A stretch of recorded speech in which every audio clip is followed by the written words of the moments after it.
stream of 90X attackers, and we are jumping right in. Here we go. Here it is. Acrobike starting out from Caleb. Going first, of course, a huge advantage. Sees a Slugma right away, so that's a pretty good option. Can get that in play, and we know how important Mag Cargo and Smooth Over is for this deck. Never mind. Gonna just discard it.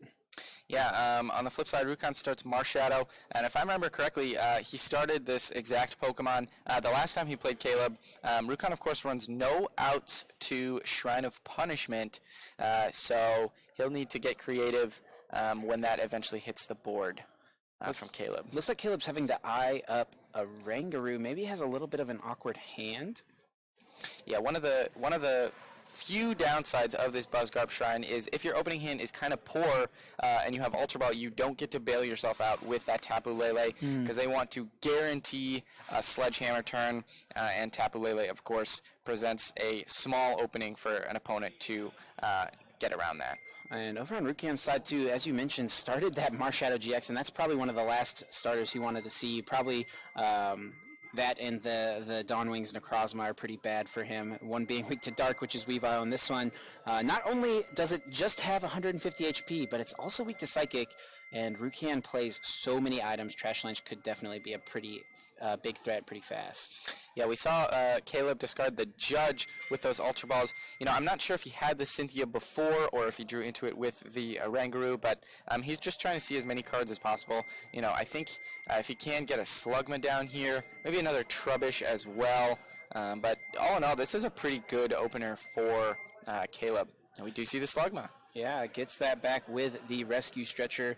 And, yeah, he went ahead and attached the Rainbow Energy actually to the active. And this could be big. If Rukan plays just 2 item cards, all Caleb needs is a Choice Band and a Garbodor. And because of the Shrine of Punishment damage, he'll be able to take a knockout on the Psychic Weak Marshadow. So that's a quick 2 prizes in Caleb's favor.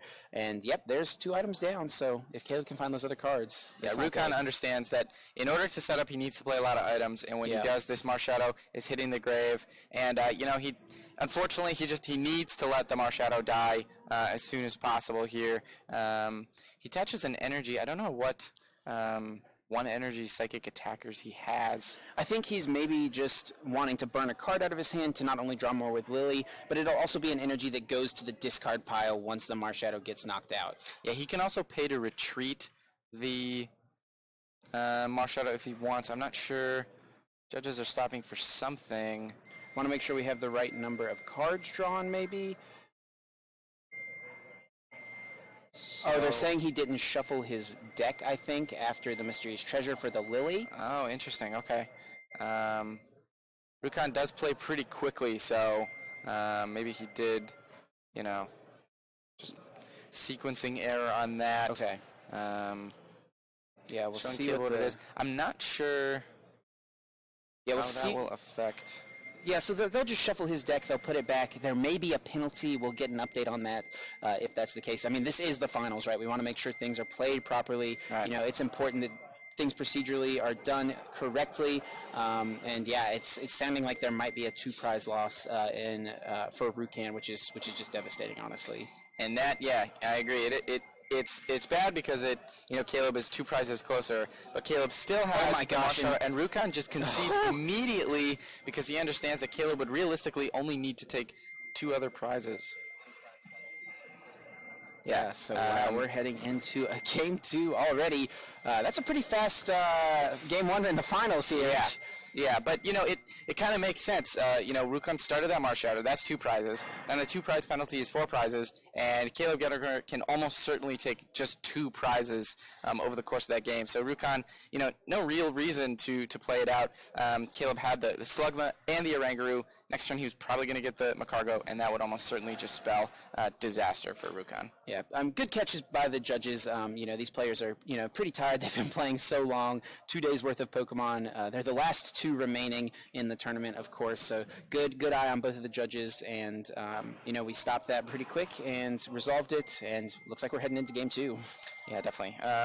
If I'm Rukan here, the first thing I want to do is not start Marshadow. Yeah. The second thing I want to do is shuffle my deck after I look at it. And then the third thing, probably get some Inkay down. Yeah. Maybe some Deoxys. Man, and it looked like he was going to be able to do it. He had, Mysterious Treasure, he found one. He had the one he put in play from the Lily. He had Friend Ball, so he's going to get a lot in play. Just unfortunate that he didn't shuffle his deck. So yeah. But Caleb probably not too beat up about it.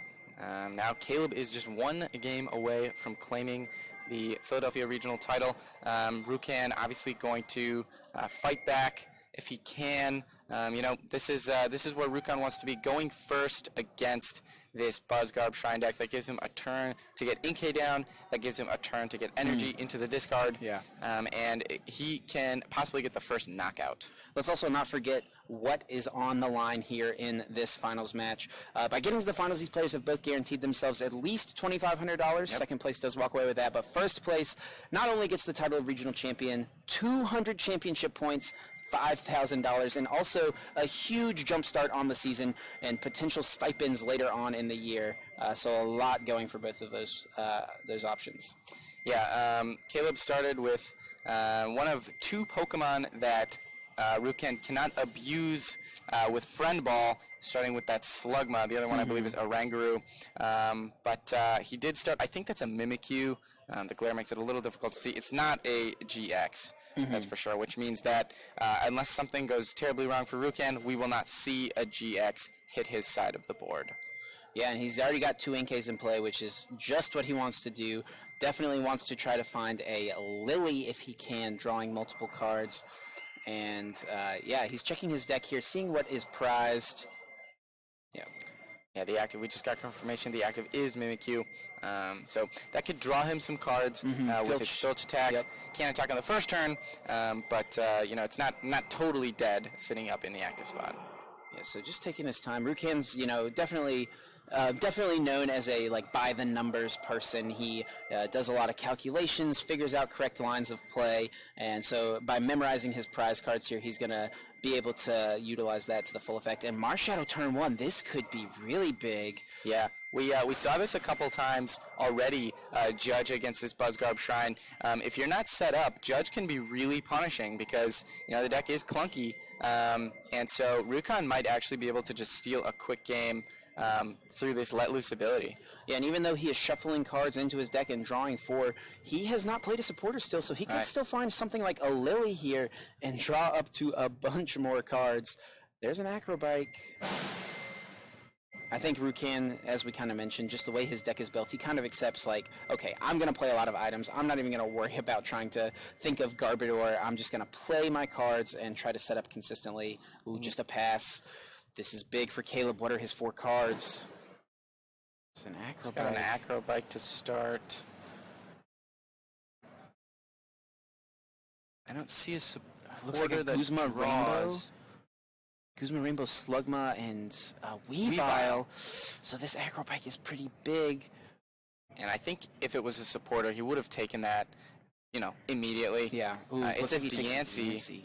So he does have a Rainbow, so what's interesting is he could actually use Magma Ring and buy some time. Rukan has no way to do any damage to this Slugma with the Mimikyu. I guess he could copycat and copy the Magma Ring and do 10 damage, but this Mimikyu can't move. Wow, this is a battle of titans here between this Mimikyu and Slugma.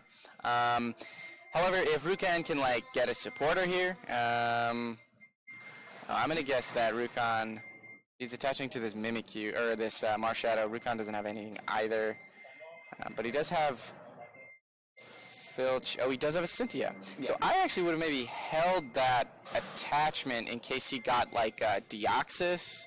Yeah, it's interesting. Shadow Punch on Marshadow only does 30 damage, even though most of Caleb's deck is Psychic weak. It's not really going to take any knockouts. It could take a knockout on a Trubbish that has a rainbow on it, but other than that, it's not very useful. Maybe he just wants the energy there to have the retreat option later on.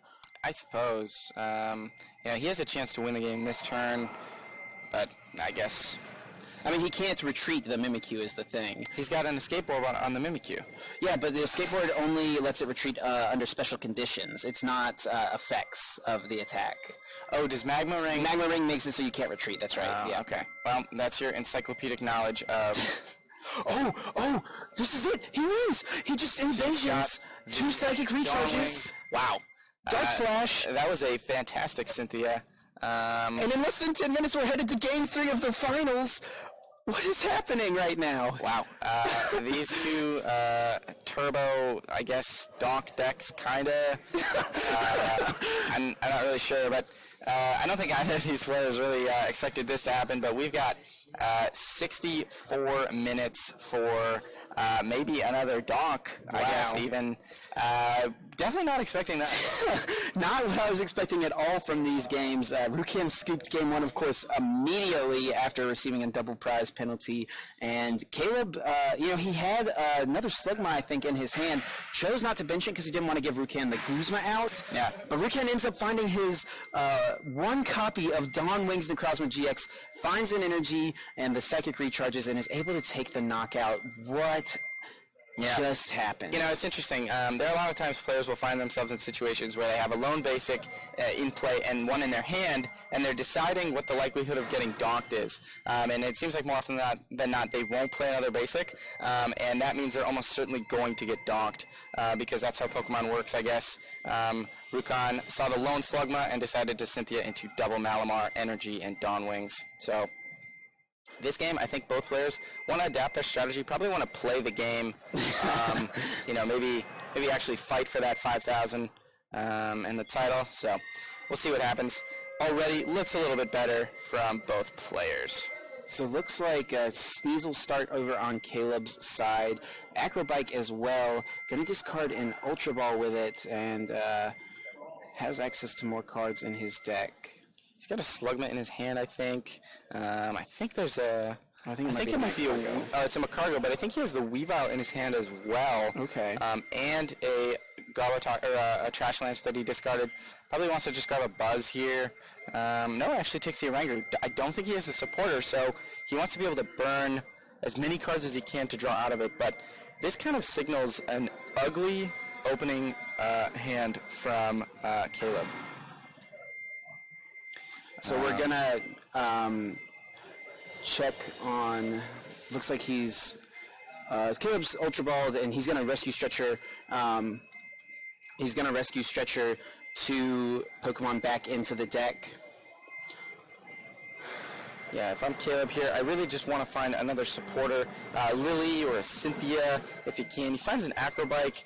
Going to discard another Shrine, and I think that's a third Acrobike, so 3 Acrobike on the first turn. Discards a Judge and gets a Lily for 7. So that Ultra Ball for Oranguru ended up paying dividends. Caleb drawing 7 cards here.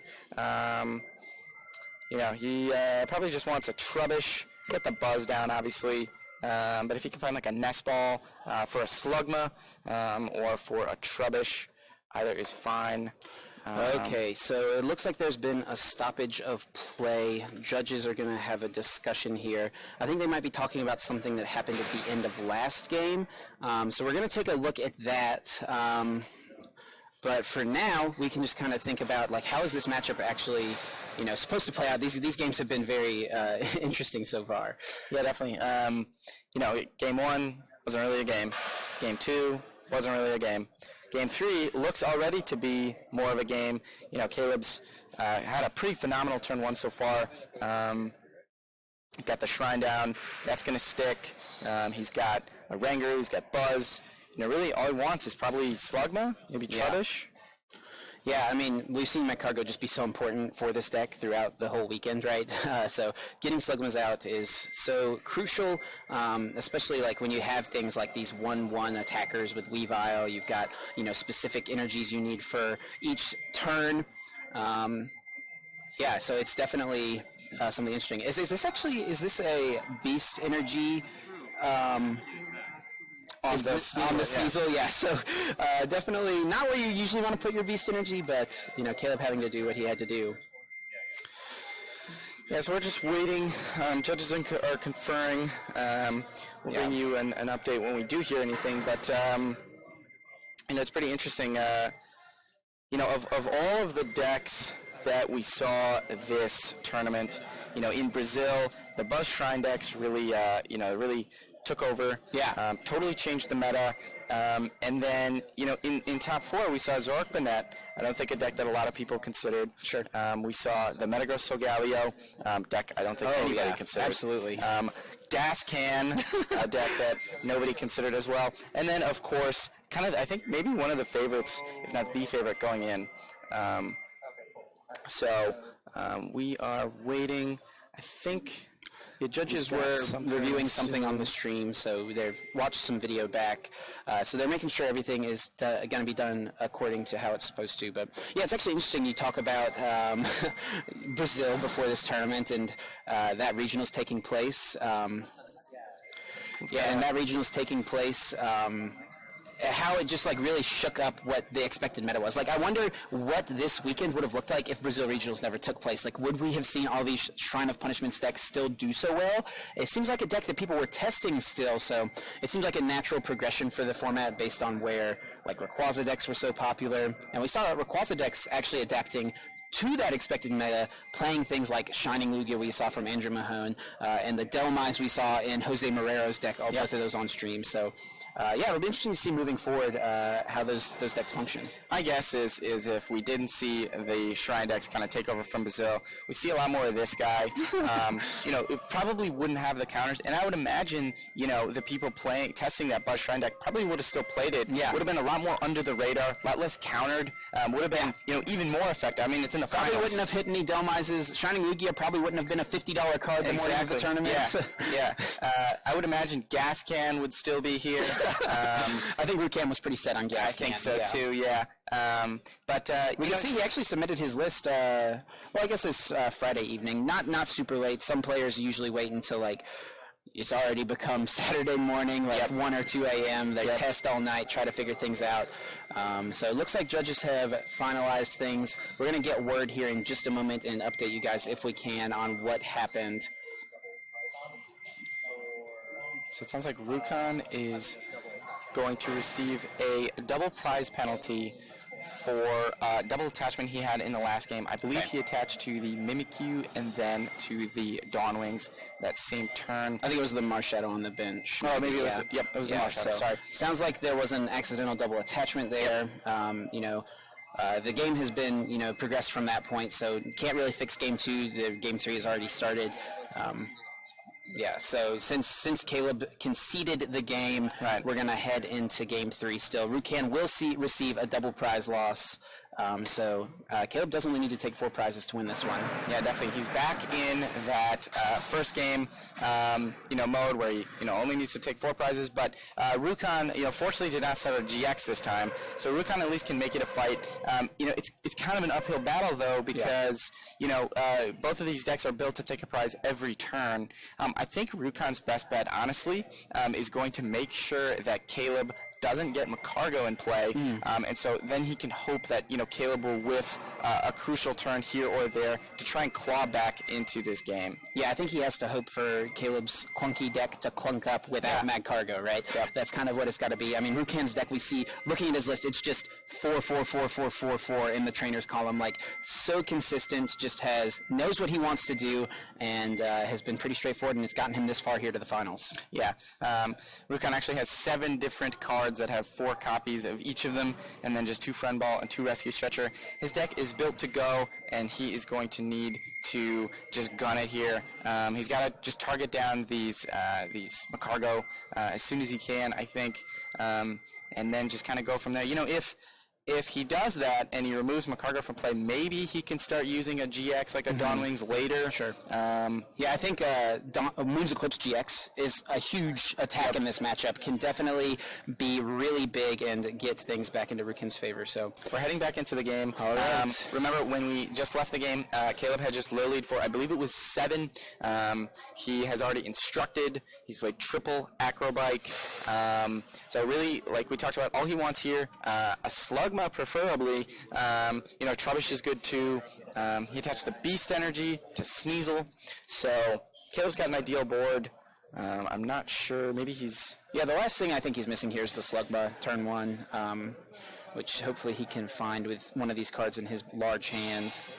My guess is he doesn't have it or a way to get it if he hasn't already done so. Or maybe Are we? I think we're still finalizing some things. Sure. Okay. I think there's still a discussion being had at the table. But yeah, I think like just this turn, Caleb needs to find Slugma. I think that's just kind of what it comes down to finish out his turn. He got his energy attachment. It's unfortunate it had to be the beast energy onto the Sneasel, but yeah, we'll see what continues on from here. Yeah, beast energy, of course, just counts as a colorless energy on anything not an Ultra Beast. Yeah. But on the Ultra Beast, it counts as a rainbow, and it does plus 30 damage. So yeah, when I've played beast energy in decks like Buzzwole Lycanroc in the last format at tournaments like League Cups and things like that, and I've attached it to a Lycanroc or something, my opponent's always like, can you even do that? Like, you kind of forget that beast energy still just provides a colorless energy, but it just gets that super bonus whenever it's attached to an Ultra Beast Pokemon. Yeah, it's kind of funny. You think about, in the past when we had cards like Splash Energy and Strong Energy and stuff like that, those were only tied to that type. So they were just confirming something else in this game, and I think Caleb will just pass. So Rukan needs to... He's got to get some Inkay down. Yeah, no right Inkays away. yet, yeah. I think a big Lily would be huge for him as well. Here we go, Ultra Ball. I think that's Guzma and a Mysterious Treasure, maybe. Interesting that he would discard that, so I think we might see a big supporter play coming if he's willing to toss a Mysterious Treasure. Yeah, absolutely. There's So another Mysterious Treasure. So, yeah, we might actually see a big Lele coming down. Oh, man. Looks or like a a Marshadow, Marshadow. potentially. Gonna put it into his hand again, just Josh Marshadow right away. So I wonder what that last card in his hand was, and why he opted to save that over the Mysterious Treasure. He does have, a lot of search options, but he wants to make sure he can, get as many Inkay as he can. Caleb throwing one of his cards at Rukan, kind of sending a signal. Yeah, if I'm Rukan, ideally I find a Lily off of this Let Loose, or a Cynthia. We also found out that the players have been given a 5-minute time extension due to that ruling, so very standard practice. Yeah. Off these 4 cards, Rukan's definitely going to want to find a supporter. And it's interesting, like, he Mysterious Treasured, so he could have grabbed Tapu Lele GX to find a supporter, but he recognizes, I have a prize penalty here. Putting Tapu Lele GX in play almost certainly will lose me this game. Like, if Caleb's able to just take a knockout on that and then take 2 prizes somewhere else, with that prize penalty, Rukan just kind of recognized, I need to play Marshadow and hope to get lucky and draw a supporter. Yeah, so he plays the Friend Ball, doesn't even look at his deck. So he's just burning this card, which makes me think that might be a Lily or something. Might be a Lily coming. The Let Loose also is a little less powerful on Caleb's side because he has the Oranguru in play already. So he'll be able to likely use it this turn, but more importantly, draw out of the. And there's the Lily. 7 cards. So Rukan matches Caleb's Lily, calls that, and he'll Acrobike. This card's a Psychic, pretty much what you want to do. And since he did start Mimikyu, I believe, he'll be able to use Filch and start drawing a couple more cards and just leave himself with a massive hand. And Caleb only has 1 copy of Drudge in his deck. Yeah. Rukan discards the second Friend Ball with I believe that's his 3rd Mysterious Treasure in the discard. At least. Trash Lunch, I'm pretty sure, would be able to knock out anything right now. Yeah. Rukan, the way he plays this matchup, Trash Lunch doesn't really matter how many items you have because ideally it's all 1 prizes. Absolutely. So we'll have to see what is left in Rukan's hand. Like I said, I'm sure this turn will end in a Filch, which is fine. Like drawing a couple cards, leaving yourself with a large hand is pretty good. Looks like that's what he's going to do. Oh, maybe not quite yet. Checking his discard pile first. And seeing that he's played 87 trainers this game. Yeah. Throws a skateboard down. Marshadow, I guess Marshadow has legs, so I guess it could, ride a skateboard. Yeah, and we'll just see the Filch. Rukan not even going to look at the 2 cards, and we'll kick it back over to Caleb. That's some poker stuff right there. An intimidation move. So Caleb is going to go for that Trubbish, I believe. You'll want to get the Slugma down as well this turn. I didn't see what was in his hand, so I don't know If he can burn other cards for a Rangaroo, or if he's just got a natural supporter in his hand. Looks like he has a Rainbow Energy, so he can maybe attack with something like Buzzwole this turn. He would need, like, Kukui to be able to knock out this Mimikyu, but he definitely could do that if he finds the card. He doesn't have access to Beast Energy, of course, because of having to attach it to Sneasel on the opening turn. Yeah. Rainbow Energy onto the Buzzwole. Guzma going to bring up an Inkay, so not going to knock this out, but going to at least do a decent bit of damage to it. The thing with... and actually, he was unable to instruct. So that was literally the max amount of cards he could burn. Probably be able to do it on the next turn, but it just kind of shows you how good that let loose was on Caleb. At least buys your kind of turn. He has, 4 escape boards, 3 left. So getting this Inkay out of the active spot shouldn't be a problem at all. So it looks like Rukan left the 2 cards that he filched for next to his deck. So he doesn't have those in his hand yet. Yeah, he's missing out on 2 cards. So we'll, just want to make sure he grabs those and actually knows that the 2 cards are there. Yeah, the 2 cards next to his deck. He did he drew them with the filch. Yeah, they should just be in his hand. Hasn't added them. Maybe he wants to just style on Caleb. Just do this with 2 less cards. One time I set out 8 prize cards in a match, so I know the feeling. Rukan needs to pull out all the tricks here. He actually opts to evolve the active Malamar, so Escape Board is not going to work. Oh, but he has a Guzma. Guzma. It's unfortunate. He's making these plays without the 2 cards, and that might have totally changed what he wanted to do. If he had an Escape Board, for example, in these 2 cards, that really changes it. That is sort of unfortunate for Rukan. I don't know how much it changes it. I don't know what they were. And it looks like this time when he filches, he's just going to go ahead and put them directly in his hand. Yeah. Maybe it's just could be the bright lights of the finals. Real high pressure situation. Sometimes you just miss things like that. Oh, another Guzma. Is Rukan going to Rukan is thinking about, I'm not really sure. It looked like he was almost going to extend his hand to Caleb to concede. I'm not really sure. Yeah, this is definitely interesting. I think Rukan is considering conceding. It's definitely tough to come back from. It's 3 prizes. Just straight up, concede. So I think he was assessed an additional prize penalty. I don't think there was any penalty. I think it was literally as soon as Caleb played the Guzma, Rukan just said, I don't